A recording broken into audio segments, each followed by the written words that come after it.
Hello, I'm Sieminski. Thank you for joining me to explore the universal language of music. In this introduction, we will look at three musical elements: melody or pitch, rhythm, and movement. I'd like to welcome you with an West African welcome song, Funga Alafia. Please join a Montessori staff at a recent workshop.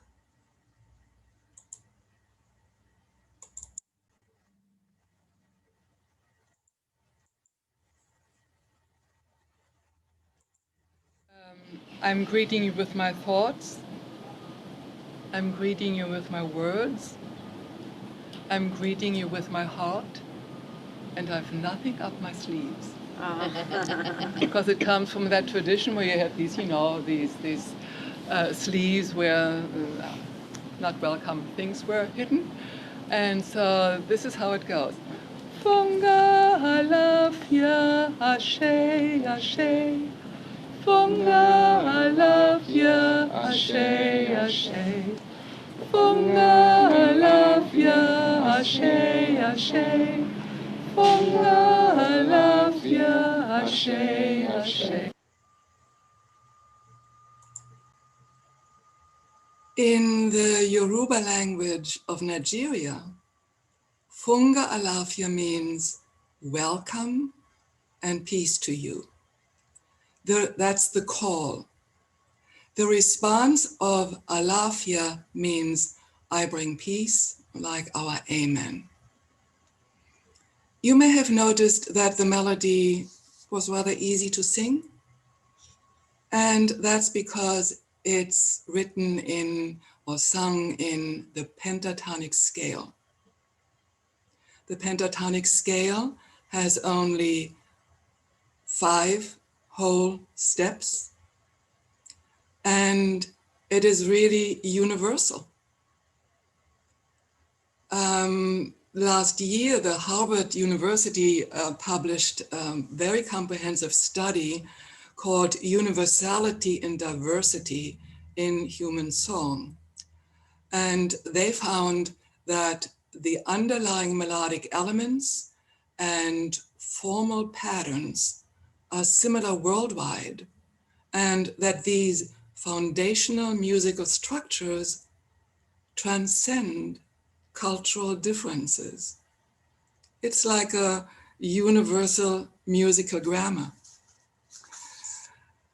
Using the scale is a very powerful tool to support the young child's head voice. The half steps in our diatonic scale are the most difficult to hear by the young child. You can actually hear those sounds when we play the 5 black notes on the piano.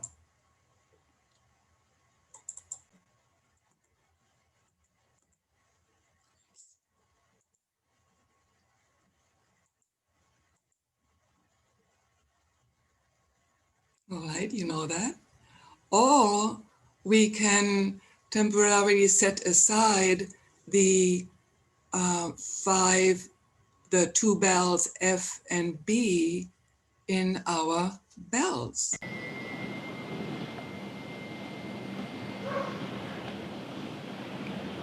So I've removed the half steps. So I'm having basically 1,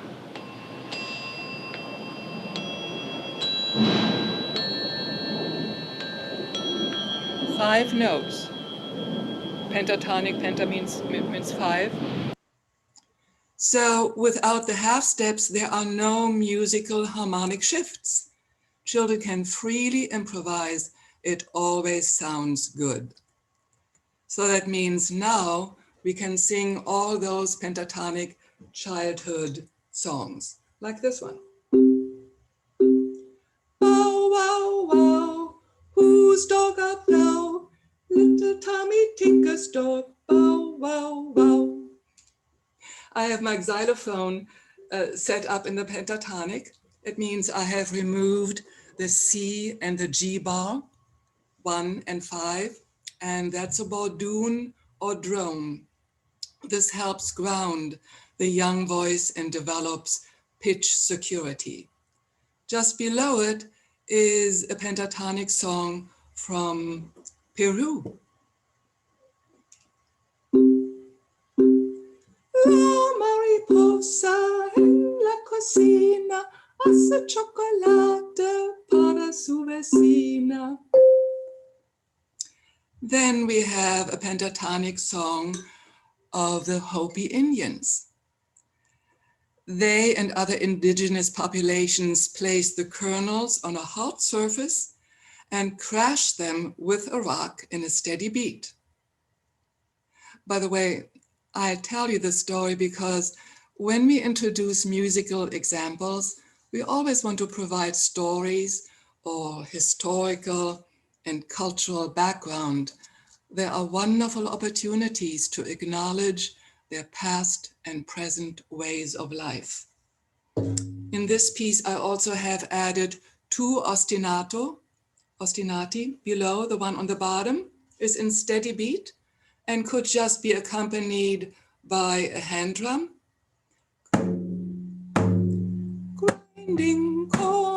Grinding corn, here we are, grinding corn. And then the middle line is an ostinato in double tempo. Grains of red and yellow, blue and white corn I am grinding. Here is a pentatonic song from Africa, Che Che Kule. It has actually gone international. And here we find one of these elements, the patterns mentioned in the Harvard research, the echo. For instance, if we learn the text, I would call it out to you, Che Che Kule. You echo me back, Che Che Kule. Che Che Kofisa, Che Che Kofisa. The same with the melody, Kofisa Langa, Kofisa Langa, Kaka Shilanga, Kaka Shilanga. All right? And then to all these songs, we add singing games. That's another universal element, play. We can start with very simple singing games. The following example has a melody of just 3 tones. Let's sing it. Apple tree, will your apple fall on me? I won't cry, I won't shout, if your apple knocks me out. So singing games are really important in our classroom community, especially in these challenging times. Through spontaneous play and improvisation, children practice communication and develop social awareness. They worry less about making mistakes when they play, and they're less hesitant to reveal their emotions. Through play, children also learn from each other and develop acceptance and tolerance and the freedom to express themselves independently. One point of caution: in our American culture, many of these children's songs or folk songs originated from the time of slavery. So we want to do our research and be mindful about that. How do we develop the pentatonic scale? Well, we begin with the child's natural call voice. Chandra, play with me. We know it as dinner's ready, hot dogs for sale. And that already provides enough material to make up songs like Starlight, star bright, first star I see tonight. And then we start improvising right away. We want to start out with our names because that's important to us. What's your name? My name is Aiden. Your name is Aiden. What's your name? My name is Melanie. Your name is Melanie. So we echo back. Then we add a third tone by imitating a well-known teasing chant. Na na na na na na, you can catch me, right? And that again adds a third sound. Rain, rain, go away, come again another day. And again we improvised. What shall we play when we go out? We shall build a snowman, you know. And then we add the 3 hot cross buns notes, and that's the pentatonic. Here we go. So hot, right?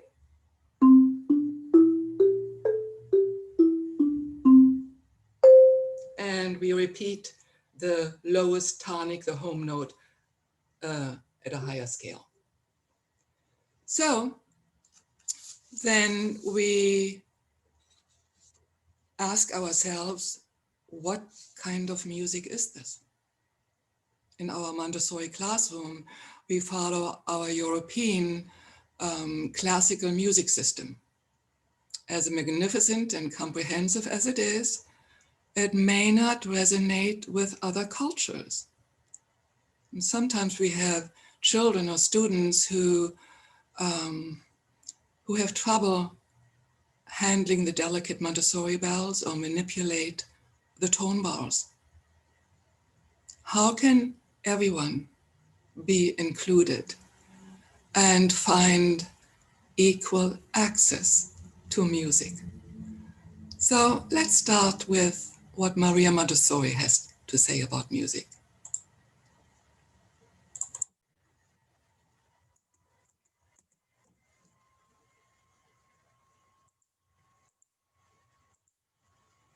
I'll let you read this.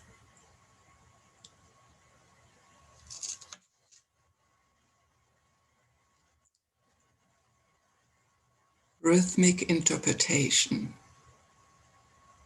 movement of body and spirit. While the bells and tone bars mainly focus on the musical concept of pitch, here Dr. Montessori adds the other element of music, rhythm. She wrote about 30 pages about rhythm in her advanced Montessori method, but without the clearly laid out process from the sensorial to writing and reading music. In the late 1920s, when Dr. Montessori explored different ways to bring music to children, a European classical composer, Carl Orff, was on a similar search. He was also interested in music anthropology and had traveled extensively to Africa and Japan to study their traditional music. From these experiences, he defined music this way. Elemental music is never music alone, but forms a unity with movement, dance, and speech. It is music that one makes oneself, to which one is not drawn not as a listener, but as a participant. Elemental music is near the earth, natural, physical, within the range of everyone to learn and experience, and suitable for the child. Music, word, and movement, play, everything that awakens and develops the powers of the spirit. To just get an insight of what this may look like, I let you look at a 2-minute video. Here we go.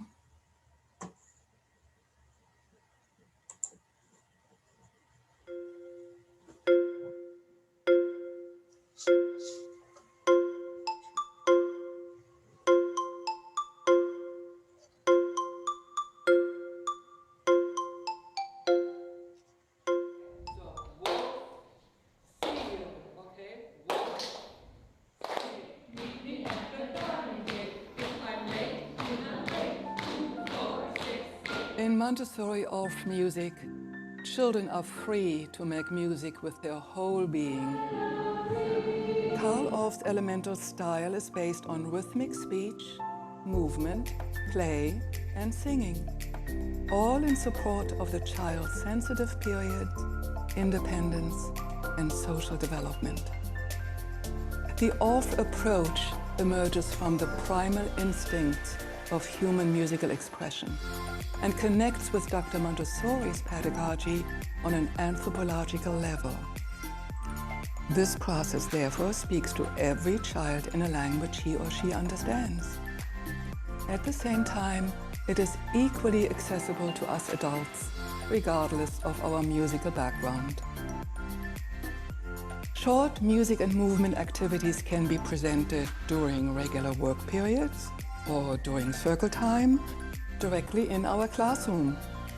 And the lesson manual is written just like our Montessori albums. Together with the Montessori bells and tone bars, music supports not only the development of the whole child, but the inclusion of all children. So now we have seen the clapping, padding, walking in steady beat. So for melody, we are moving to the next musical element, rhythm. First, we establish steady beat or pulse. We can begin with familiar songs like clap, clap, clap your hands, tap, tap, tap your nose, or with children rhymes like 1, 2, tie my shoe, or 1 potato, 2 potato, and so on. And then at the bottom, we learn how other cultures learn steady beat. So let's look at this one. The words of this West African rock passing game mean, "The rock has crushed my hand," grammar. It is a song from Ghana, which emphasizes care and accuracy on placing the stone on the first syllable. Opa si mi sa na na, opa si mi sa. Opa si mi sa na na, opa si mi sa. Opa si mi sa na na, opa si mi sa. Opa si mi sa na na, opa si mi sa. Opa si mi sa na na, opa si mi sa. Opa si mi sa na, opa si mi sa. Opa si mi sa na na, opa si mi sa. Opa si mi sa na na, opa si mi sa. Okay, everybody has one? Yes. Yeah. Okay, so we need to read. So this goes to the left side, not so fast. Here we go. Shucks. So there, again, I introduced it without the cups, just picking up, putting down, picking up, put. Now, you don't do this all in 1 week. You may not do it in 1 month or 5 months. That's, wherever your children are. You may just do this for a little while, right? I'm just giving you the whole sequence, all right? Let's do it to the left. Opa si mi sa na na, opa si mi sa. Opa si mi sa na na, opa to the right. Opa si mi sa na na, opa si mi sa. Opa si mi sa na na, opa si mi sa. Okay. Can we do something else in between? So you're all on the steady beat now? Okay. So can we do anything else between before we pass it on? Like, whatever is, come up with some kind of pattern that stays in this rhythm. Tap our head. What? Let's come up with something. Oh, just flip it in the air. Well, that's a little bit. Oh no, Josh, I wouldn't do that. But let's come up with something more simple that we can all do. On our knee. Knee, and I like this because you're crossing. We're crossing the midline. Yes, good. So, then what? How's that? Okay. Does Do that we work? want to close the circle up over there? Yeah, that would be good. Do that? Yeah. So we do across, and there. Yeah, got it? Okay, okay. Wait, do we have one more for? Okay. Oh, Aaron needs a cup. Aaron. Okay, what are we doing? All right, okay. Okay, so cross, head, knee, right? Pass. And are we Yep. right or left? Going to the right. Let's go to the right first. Right, got it. And then I'll call you and we're going to the left. Okay, here we go. Opa si mi sa na na, opa si mi sa. Opa si mi sa na na, opa si mi sa. Opa si mi sa na na, opa si mi sa. Opa si mi sa na na, opa si. To the left.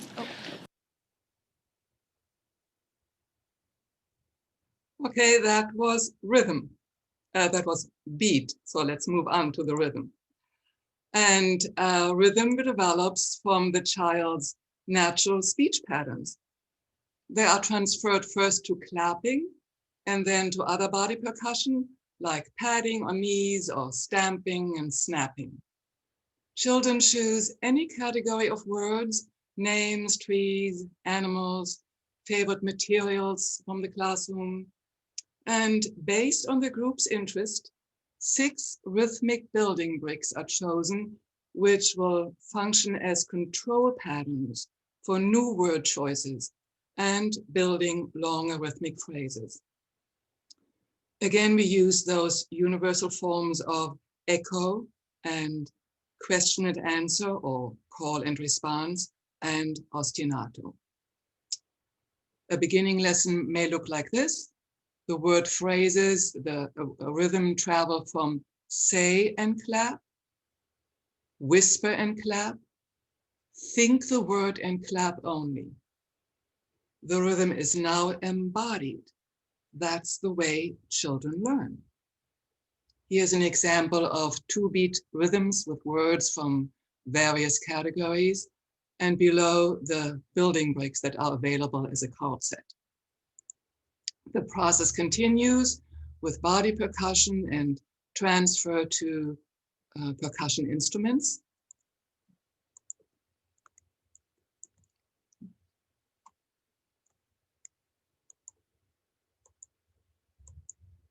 Writing and reading rhythms.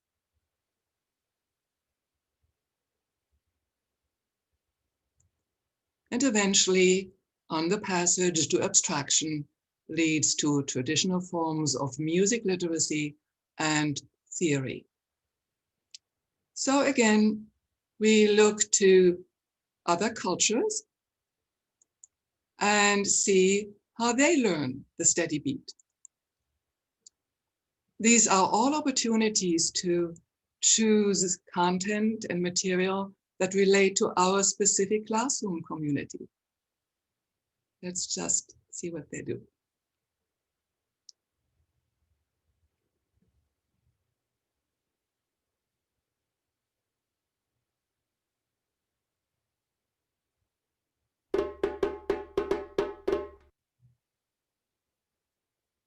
Hello everybody, my name is Tuza from African Beat. This is Sami. Hello. This is Alimatu. We are here to show you how you can use your body as a percussion instrument. And first of all, let us start by echo, echo.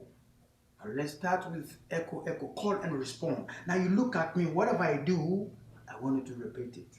Okay, are you ready? I'm going to start. Your turn. Very good.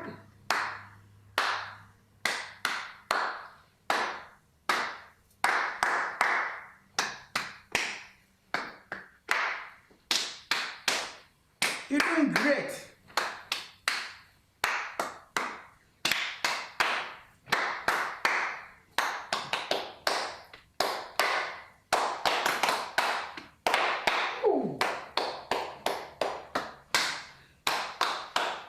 Very good.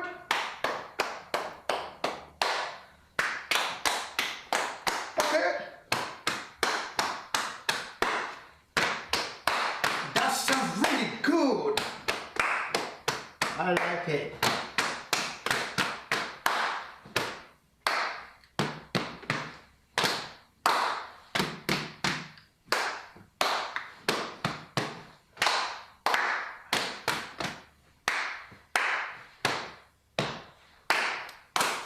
Very good. That's a big one. Very good.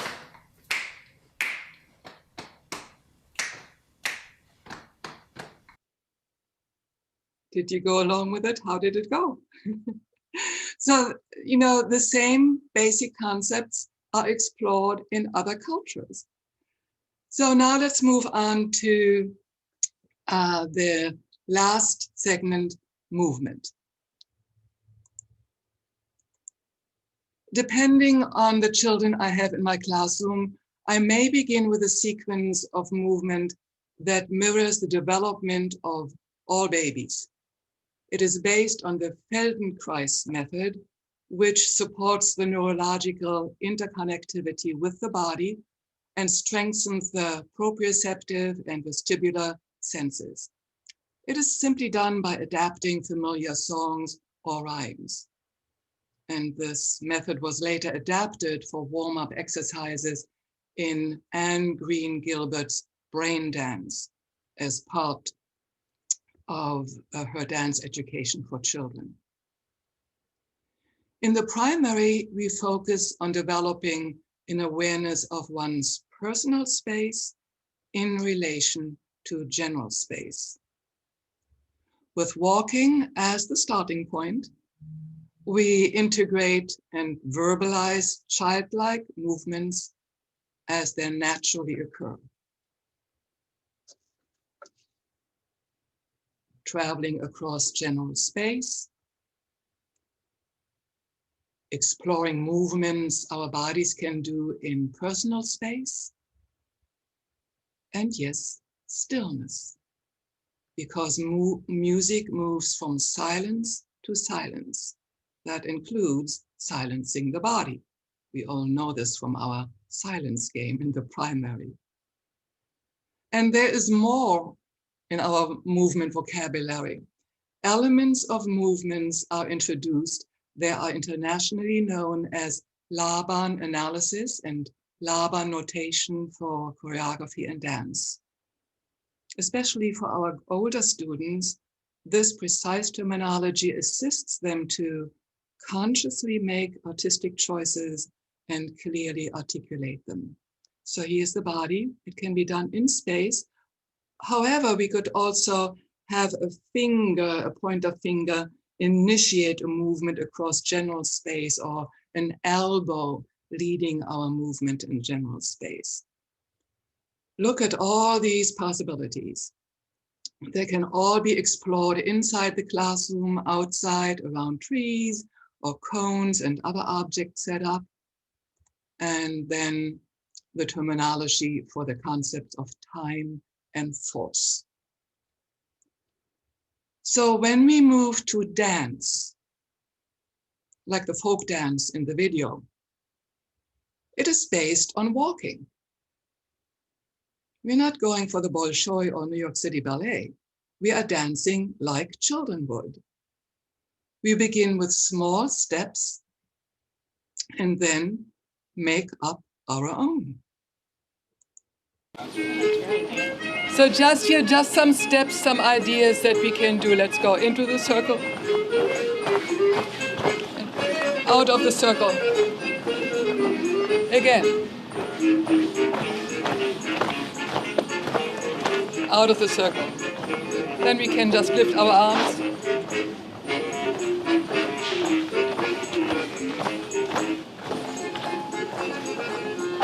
Okay, now, oops, step, walk to the side, this way.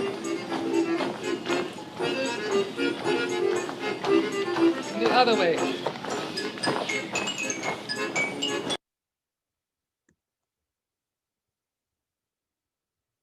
Sing that with me. Pumpkin, pumpkin, round and fat, turn into a jack-o'-lantern just like that. Again. Pumpkin, pumpkin, round and fat, turn into a jack-o'-lantern just like that. Okay, let's find a partner. Do you want to? Oh, wait. Okay. All right, so let's stand in a circle like this, on the periphery. And so we do again what children like to do. What's funny? You were standing still.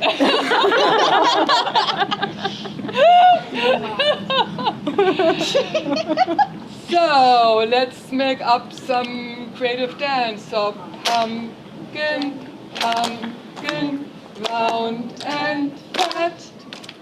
Turn into a jack-o'-lantern just like that. Okay. Okay, so it's patty cake this way, patty cake. Hey, wait, not so fast, you're too fast. Let's just, here we go. So we could go pat, pumpkin, round. No, the two, though, and then twice like that. Oh, okay. Okay, here we go. Pumpkin, pumpkin, round and fat. Then turn around, turn into a jack, and then it goes pat, slap, snap. Got it? Yes. Okay, let's try it. Pumpkin, pumpkin, round and fat. Turn into a jack-o'-lantern just like that. Wait, again, one more time. Pumpkin, pumpkin, round and fat. Turn into a jack-o'-lantern just like that. Okay, there's an empty beat there. So on the last beat, just like that. Hop. And we have a new partner. Okay. Oh. Here it goes. Okay, here we go. Pumpkin, pumpkin, round and fat. Turn into a jack-o'-lantern just like that. Pumpkin, pumpkin, round and fat. Turn into a jack-o'-lantern just like that. Pumpkin, pumpkin, round and fat. Turn into a jack-o'-lantern just like that. Pumpkin, pumpkin, round and fat. Turn into a jack-o'-lantern just like that. Okay. What's funny about all week? Okay, sit down. So, in conclusion, the universal of language is elemental music, emerging from primal musical instincts that are shared by all humans. From this foundation, multi-sensory modalities and differentiated learning skills offer every participant individual expression, choices for social interaction, and spontaneous emotional release. The universal forms of echo and call of response acknowledge and validate everyone's presence and contribution, and it has the potential to help transform our classroom communities. So, when we sing, say, dance, and play, we are all humanly connected. And this is the universal language of music. Thank you for being here. Stay well. Bye-bye.